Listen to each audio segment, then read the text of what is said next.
Good afternoon. Welcome to the Zeiss stand at BVE 2018.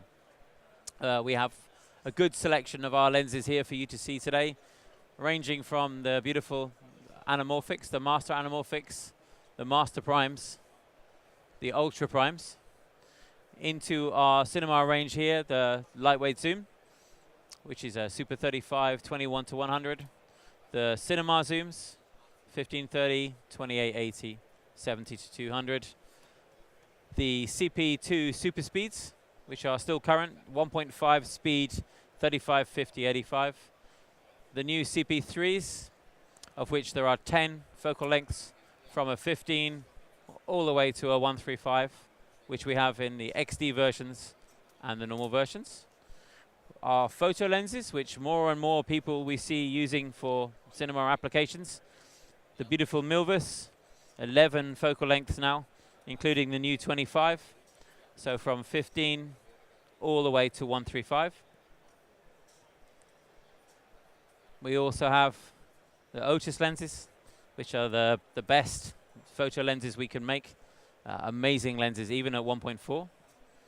We have the little mini cine lenses for the Sony system, so A7, FS5, FS7, beautiful little mini cines with an iris ring, of which the 25 is brand new, hasn't even shipped yet. Then we have the Batis lenses, which are autofocus photography lenses, but some people use them on gimbals or drones for cinema use.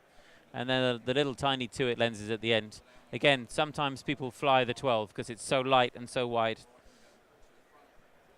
So I mentioned two new lenses. The first of which is a 25 1.4 Milvus. It has a nice long focus throw, so it's good for cinema. It has a D-click iris in Nikon, and it's very sharp even at 1.4.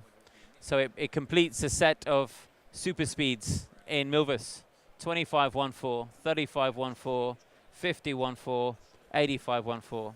These lenses make perfect sense for using for film. I also mentioned the new Loxia. So we now have a 25. So the set is 21, 25, 35, 50, and 85. It's a good little set for cine. As I say, with manual focus and D-clicked iris, makes perfect sense for using for film.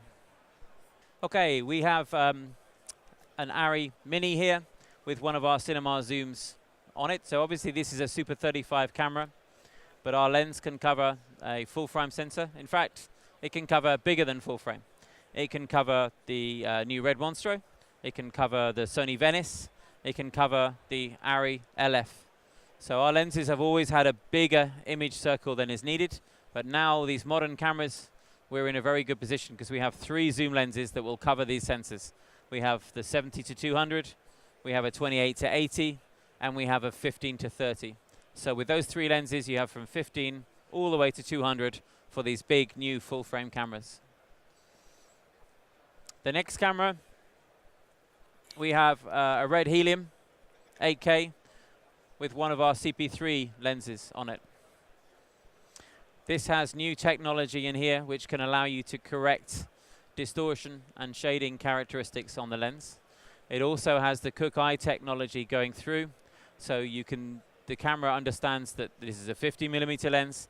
It understands where the focus is, accurate to 1mm. It understands where the iris is, accurate to 1/10 of a stop. And all this information is pushed straight into the camera. So the XD lenses are our new generation of electronic technology built into the lenses. We also plan to put new firmware into these to update ongoing. The last camera we have in the row is a Sony FS5, and we have put our lightweight zoom on here. So it's a 21 to 100mm lens.